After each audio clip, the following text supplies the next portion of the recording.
Shalom saudaraku yang dikasihi Tuhan, apa kabar? Hari ini saya ingin mengajar atau kita sama-sama belajar kebenaran firman Tuhan, di mana kita akan belajar tentang seorang yang di dalam kondisi yang begitu kritis dalam hidupnya, dan dia meminta Tuhan melalui seorang hamba Tuhan agar dia bisa diselamatkan.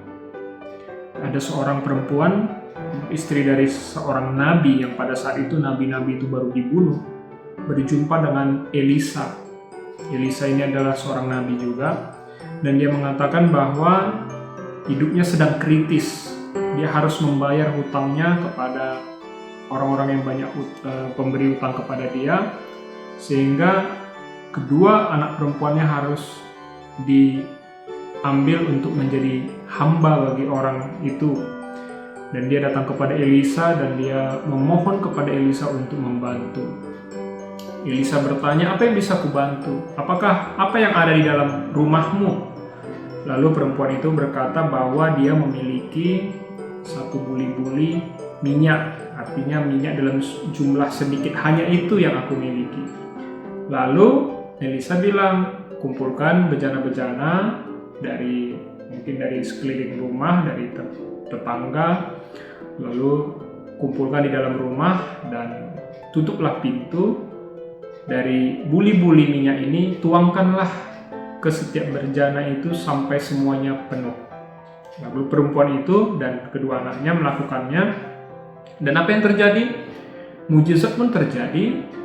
Memang dari minyak yang sedikit itu menghasilkan berjumlah yang begitu banyak dari sekian bejana yang ada di rumah itu, sehingga dia dengan minyak yang banyak itu bisa membayar hutang-hutangnya, dan bahkan ada kelebihannya bisa dia pakai untuk kehidupannya. Apa yang menarik dari kisah ini yang bisa saya bagikan kepada saudara? Yang pertama adalah mengenai iman. Saya percaya iman itu bukan hanya perkataan di mulut. Iman itu adalah sebuah keyakinan, dan keyakinan itu ditunjukkan oleh perbuatan. Nah, suatu perempuan ini dia bertanya kepada Elisa bagaimana cara dia membantu. Elisa memberikan solusi. Namun solusinya ini secara logika tidak mungkin. Hanya dari satu buli atau satu botol minyak bisa mengisi mungkin satu drum.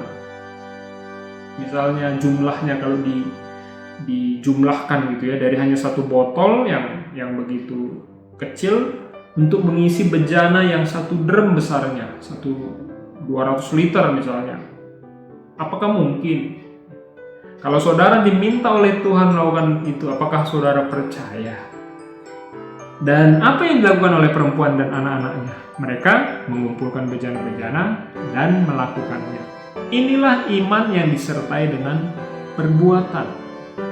Jadi omong kosong kalau saudara bilang saudara beriman kepada Tuhan Yesus, namun saudara tidak melakukan apa yang diminta oleh Tuhan di dalam hidupmu. Ini menunjukkan adalah iman kita sejauh apa. Nah, di dalam Yakobus 2 ayat 17-20 sudah dijelaskan mengenai hal ini. Saya akan bacakan.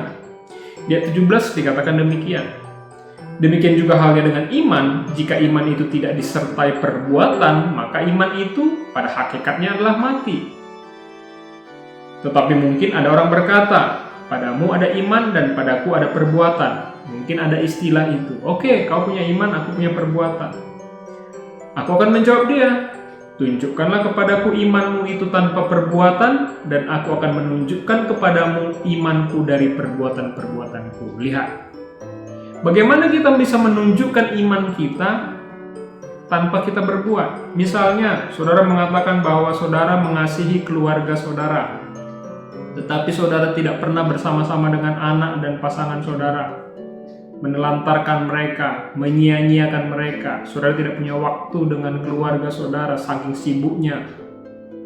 Dan akhirnya, salah satu dari anggota keluarga saudara misalnya sakit atau terlibat narkoba dan lain sebagainya. Saudara bilang saudara mengasihi mereka, tetapi dari perbuatan saudara tidak menunjukkan. Nah, yang diminta di sini adalah apa? Kalau saudara mengatakan bahwa saudara beriman, maka terlihat dari perbuatan. Maka yang dikatakan di 17 tadi, tanpa perbuatan iman itu adalah mati. Di 19 kita bisa diperjelas. Engkau percaya bahwa hanya ada satu Allah saja, itu baik, itulah iman. Tetapi setan-setan pun juga percaya akan hal itu dan mereka gemetar. Justru setan lebih tahu Allah itu satu dan powerful. Kita mungkin masih bisa ragu, tapi setan tahu. Setan percaya akan hal itu. Tapi setan tidak selamat, kan?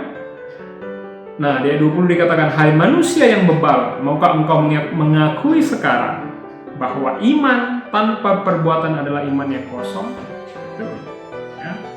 Waktu kita mungkin pacaran, kita bilang, wah aku mencintaimu. Tetapi begitu ada masalah, kita membiarkan dia disakiti dan lain sebagainya. Waduh, itu namanya juga adalah perkataan yang kosong tanpa perbuatan. Orang yang beriman kepada Yesus ditunjukkan dari perbuatannya. Ini yang mau kita belajar hari ini. Dan yang kedua adalah yang mau kita pelajari bahwa minyak itu cuma sedikit, tapi bisa berlipat kali ganda besarnya. Kenapa bisa terjadi? Yang pertama tadi kan sudah karena apa? Ada iman dan dia melakukannya. Tapi yang kedua, yang paling penting adalah bahwa itu semua terjadi karena ada peran Tuhan di dalamnya. Karena Tuhan melihat perbuatan kita berdasarkan iman kita tadi, Tuhan menilainya dan Tuhan bertanggung jawab untuk melakukan iman tersebut. Jadi kalau saudara misalnya, saudara mengalami begitu banyak masalah dengan seseorang dan saudara sangat benci kepada dia, tetapi saudara tahu bahwa firman Tuhan katakan apa? Kasihilah musuhmu. Memang saudara tidak mengasihi dia, tetapi saudara tidak melakukan apa-apa membalas dia karena saudara tahu, saudara percaya kepada firman Tuhan. Waktu saudara lakukan itu, berarti Tuhan melihat apa? Perbuatan kita karena ada iman kita yang percaya kepada firman-Nya. Bisa sangat jelas? Lalu apa? Lalu Tuhan seperti tadi, minyak itu diisikan berkelimpahan. Semua bejana itu dipenuhkan. Artinya apa?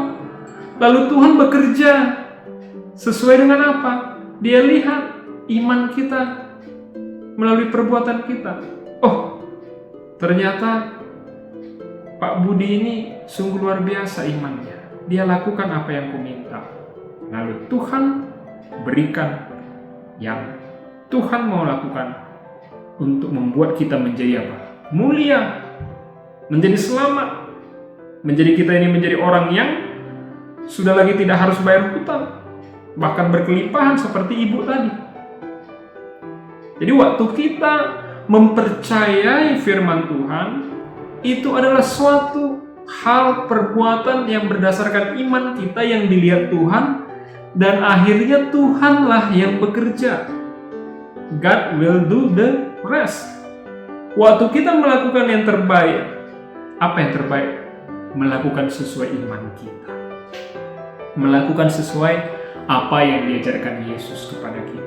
Apa yang dia bilang Tuhan, itu yang kita lakukan. Walaupun mungkin kita nggak yakin, atau walaupun kita gimana ya, saya yakin perempuan ini juga dia nggak yakin, tapi dia lakukan aja, kira-kira seperti itu. Walaupun dia pikir, ini secara logika nggak betul, tetapi aku harus lakukan, karena itu aku sudah minta tolong.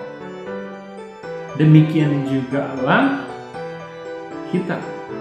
Di kehidupan sehari-hari saya juga sering berjumpa dengan orang-orang seperti ini. Misalnya, mohon maaf, ada seseorang bilang, Pak Jimmy tolong saya lagi kesulitan mengenai misalnya saya tidak dapat kerja.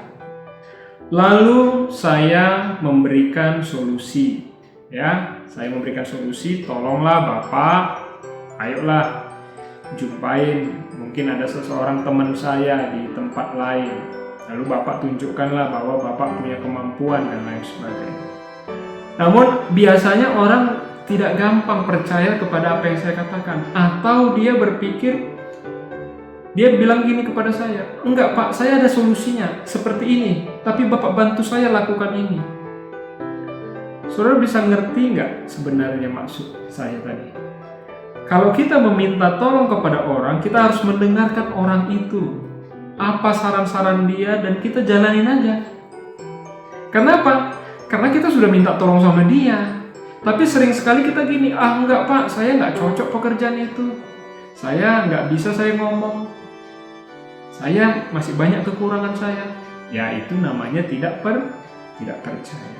Lalu kalau saudara tidak percaya sama saya, saudara maunya cara saudara, ngapain saudara minta tolong kepada saya?